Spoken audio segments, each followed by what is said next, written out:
Bonjour. Alors, c'est là, le Ikar, le chidouche essentiel, c'est maintenant, je vais vous le dire. De tous les cours qu'on a fait, les 6 derniers cours, comment on a fait le cours là sur ce? C'est le 6e. Les 5 derniers cours, on les a fait pour arriver à ce que je vais vous dire maintenant. C'est ça l'essentiel, et ça, c'est un truc que j'ai jamais dit. Écoutez bien. Alors, donc, je répète tout. Donc, pour recevoir la Torah, il faut préparer un réceptacle.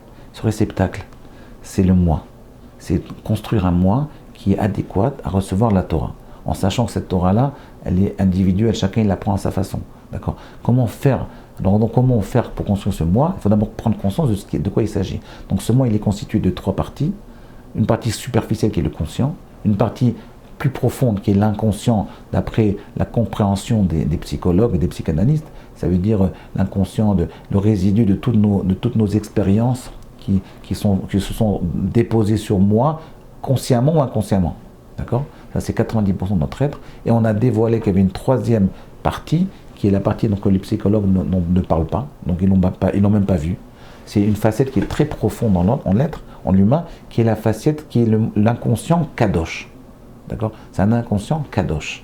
Maintenant, cet inconscient kadosh, il est très profond. Il a 3 spécificités. Il est invariable, il ne bouge pas de la naissance à la mort. Il est unique.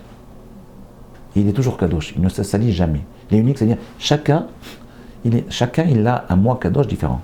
C'est ça que ça veut dire. Chacun il est spécifique, chacun il est génial à sa façon. Et il y a une 3e facette, c'est qu'il ne s'abîme jamais. Comme la Neshama, comme il prend sa source au niveau de la Neshama, au plus proche de la Neshama elle est de l'ordre du divin, et le moi kadosh, il est de l'ordre de l'humain, donc il ne se salit jamais. Et l'Okai Neshama, la Neshama vient de Dieu, et l'Okai Neshama, Shenatata Bi, que tu m'as donné, Bi, c'est ce Bi là, c'est ce moi kadosh. Shenatata Bi, c'est ce moi kadosh. Teorai, Bi, c'est le moi. L'Okai Neshama, Shenatata, que tu as donné à moi, à ce moi kadosh. Bi, Teorai, il est pur. Même ce Bi, il est pur. C'est le moi kadosh. D'accord? Maintenant, comment on arrive? Donc, c'est 3 niveaux de moi. Comment on arrive à grandir, à recevoir la Torah? C'est qu'on a réussi à prendre à connecter notre conscient, non pas avec l'inconscient, mais avec le moi kadosh. Avec l'inconscient kadosh, si vous voulez, qui est complètement pur. Quand vous avez fait ça, comme il a fait Rav Nachman de Braslav, vous montez, vous passez à un autre niveau. Immédiatement, vous pouvez recevoir la Torah. Là, il y a une connexion entre la Torah et vous. Il y a des gens qui écoutent la Torah, ça ne les intéresse pas. Pourquoi? Parce qu'ils sont complètement dans la vie, dans la matérialité. Quand vous vous connectez un peu avec le moi kadosh, donc vous avez déjà une notion de Gdusha. Ok? Comment on fait? Alors on a dit 2 façons d'arriver à connecter le moi conscient au moi kadosh, sans passer par l'inconscient. Alors si vous avez une pathologie, vous pouvez passer par l'inconscient. Ok? Maintenant écoutez bien. Comment on fait? 2 façons. Il y a le ratson et une 2e façon. Et là, on a demandé d'abord pour pouvoir se connecter avec ce moi kadosh. Il faut savoir comment il s'exprime. Comment le moi kadosh s'exprime dans notre vie de tous les jours, d'une façon pratique, dans notre quotidien. Nous, Rav Yosef, il dit que le moi kadosh, il est très profond, il est complètement intouchable. La plupart d'entre nous, on n'en a même pas de notion. En réalité, c'est pas vrai, parce que le moi kadosh, il s'exprime tout le temps, chez des gens purs, chez des gens normaux, il s'exprime très souvent, et chez les jeunes encore plus. Mais on n'a pas conscience parce qu'on n'a pas mis un nom sur ces expressions-là. Comment il s'exprime le moi kadosh? Qu'est-ce que ça veut dire, Yosef? Il s'exprime par quoi? Par le plaisir. L'expression du moi kadosh, c'est la hana'a. C'est le plaisir. C'est-à-dire quand vous avez un plaisir dans la spiritualité, comme par exemple vous faites Shabbat, vous mangez un peu Shabbat, vous avez un plaisir, pas de manger seulement, de manger pendant Shabbat, ça c'est une expression du moi kadosh. C'est spirituel, voilà. Mais c'est une expression du moi kadosh, mais vous ne le savez pas. Vous ne savez pas que c'est une expression du moi kadosh. Quand vous écoutez un cours et que vous avez un plaisir, ce plaisir-là, il provient du moi kadosh. Maintenant, écoutez bien, je vais vous dire maintenant le grand chidouche, c'est maintenant, je vais le dire. Écoutez bien, je vais vous le lire, c'est pas moi qui le dis, c'est écrit explicitement dans Alishour, il ramène l'origine, c'est le Rav Israël Sanander, à Or Israël, Mirtav Vav. Le Rav lui écrit la lettre 5, en réalité j'ai regardé, c'est pas la lettre 5, c'est une erreur de frappe, c'est la lettre 6. Si vous voulez l'origine de ce qu'il dit Rav Wolbe, c'est la lettre 6 de Or Israël. Maintenant écoutez bien, il dit comme ça. Il dit Gam tsar ve'oneg margish ani anitzri. Là il introduit une notion incroyable. Il parle du ani nitzri, le moi éternel. Jamais il a parlé de ça avant le Beul. Il appelle ce mois Kadosh le mois éternel. Il dit comment s'exprime ce mois Kadosh. D'abord il l'appelle le mois éternel, on ne sait pas pourquoi. Et il dit comment il s'exprime par le plaisir et le fait de rejeter la souffrance. Mais on va retenir que la notion de plaisir. La notion de plaisir, c'est-à-dire le passage du plaisir matériel au plaisir spirituel, spiritualiser, élever un peu le plaisir matériel, c'est déjà une expression du mois Kadosh. D'accord ? Seulement, on n'a jamais mis un nom. Et il dit quelque chose d'incroyable maintenant, et c'est ça le chidouche. Tous ces cours-là, je les ai faits pour ce point-là. Et je répète, Gam Tsar Veroneg Margish Ani Anitzri. Le mois Kadosh, il ressent cette notion de plaisir. Asher, écoutez bien, Imit Batel Agouf, Bemoto, Nish Era le Adam Argasha Zot. Ça, c'est grand chidouche. Et même si un homme, après il dit, Vebahu, Mekabel et Olamo Be'acharito.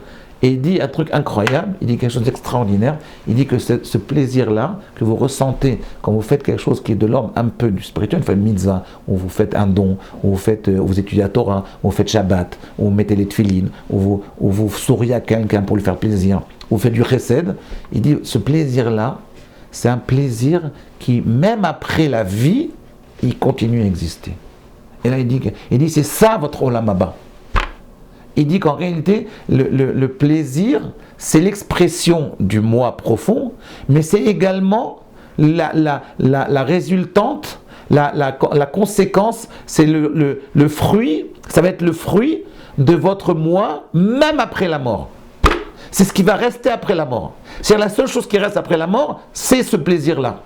C'est-à-dire quand vous avez réussi à élever un peu vos plaisirs matériels, ce plaisir-là va constituer votre moi après la vie.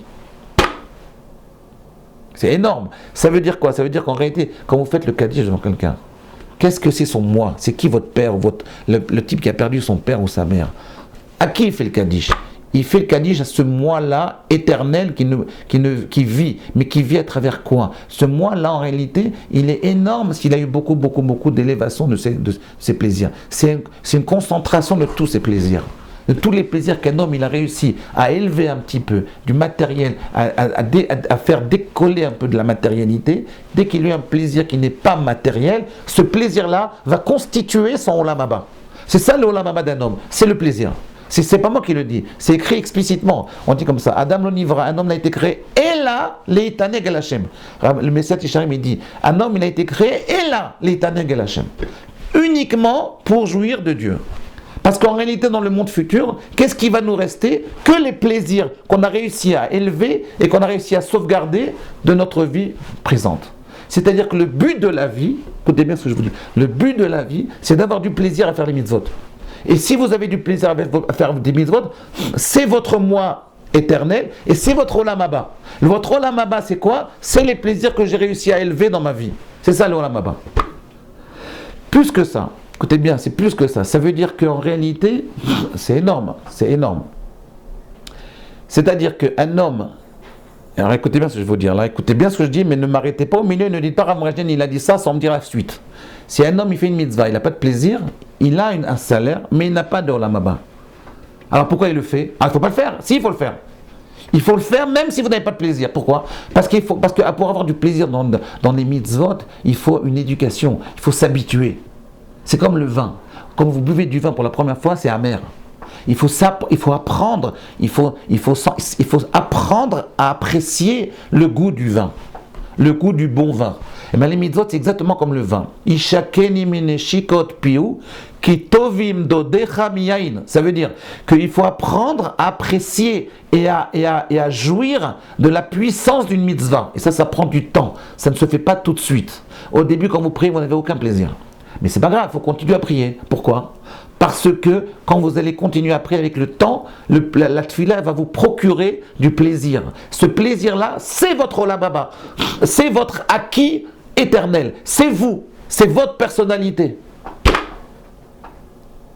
Comprenez ce que je dis, Rabbi Yosef? C'est énorme. Ça veut dire qu'en réalité, maintenant, c'est quoi ce moi-là, le moi éternel? C'est un ensemble de plaisirs. Mais sans ce plaisir-là, en fait, ils ont plein de couleurs. Il y a le plaisir. On n'a pas que on est constitué à la fin de notre vie, après notre vie, que des plaisirs qu'on a réussi à élever. C'est les plaisirs des mitzvot, par exemple. Mais ces plaisirs-là, ils ont plusieurs couleurs. Il y a le plaisir qui est du chesed. il y a le plaisir de l'étude de la Torah, il y a le plaisir d'avoir aidé les gens, il y a le plaisir d'avoir fait Shabbat, il y a le plaisir d'avoir fait Yom Tov, il y a le plaisir d'avoir mis les tefilines, il y a le plaisir de se reposer sur la soukha, il y a le plaisir de jeûner à Kippour, il y a le plaisir de pleurer quand vous entendez une musique spirituelle, une musique de Torah. Vous voyez, il y a le plaisir d'entendre un Dvar Torah. Il y a le plaisir de voir Rabbi Yosef tous les jours. C'est un plaisir, ça. Ce plaisir-là, il n'a pas la même couleur que le plaisir d'étudier la Torah ou le plaisir de faire du chesed. Et c'est ça votre personnalité. C'est ça votre moi qui va rester après. C'est ce qui va rester après la vie. Ce qui va rester. C'est pour ça qu'il y a des gens, par exemple, vous voyez, des vieux Tunisiens qui partent à l'âge de 95 ans. Ils sont tout simples. Ils n'ont pas eu de kavod. Ils savent à peine lire. Mais ils ont eu tellement de plaisir à prier qu'ils arrivent en haut, ils ont une place beaucoup plus grande que nous tous. Pourquoi ? Parce qu'ils ont eu tellement de plaisir à regarder la mer, à voir la beauté d'Akadosh Baruch Hu, à voir la beauté de la création d'Akadosh Baruch Hu, qu'ils ont un moi énorme. Comme on dit, ils ont un cœur énorme. Le cœur qu'ils ont, le plaisir qu'ils ont eu dans ce monde-là, qu'ils ont réussi à élever à un niveau plus spirituel, pas que matériel. Ce plaisir-là, c'est leur Olam Haba, c'est leur moi, et ils ont une place énorme à côté d'Akadosh Baruch Hu. Alors qu'ils n'ont pas tellement étudié. Par contre, quelqu'un qui a fait énormément de mitzvot, mais il n'a pas réussi à trouver de plaisir à ces mitzvot-là, ce qui est rare. Ce qu'on fait plein de mitzvot, au bout d'un moment, vous avez du plaisir. C'est évident. Quand vous buvez plein de vin, au bout d'un moment, vous avez du plaisir à boire le vin. Donc c'est sûr qu'à la fin, il y a du plaisir. Mais le plaisir, il ne vient pas tout de suite. Il y a des gens qui ne veulent pas le faire parce qu'ils n'ont pas de plaisir à faire les mitzvot. Mais ils font une erreur. Parce que commencer à faire les mitzvot sans plaisir, mais torlo lishma, balishma. À ce moment-là, vous allez avoir du plaisir. Après, au bout d'un moment où le plaisir viendra. Donc c'est très important. Je vais vous dire deux choses. La volonté et le plaisir sont les deux facettes qui vont nous permettre d'atteindre, de connecter le moi avec le moi profond. D'accord, Rabbi Yosef ? Maintenant, la volonté, elle n'existe que pendant la vie. Et le plaisir, il existe même après la vie. Et c'est en ça qu'elle est plus forte. Vous comprenez ? C'est en ça qu'elle est plus grande. À demain.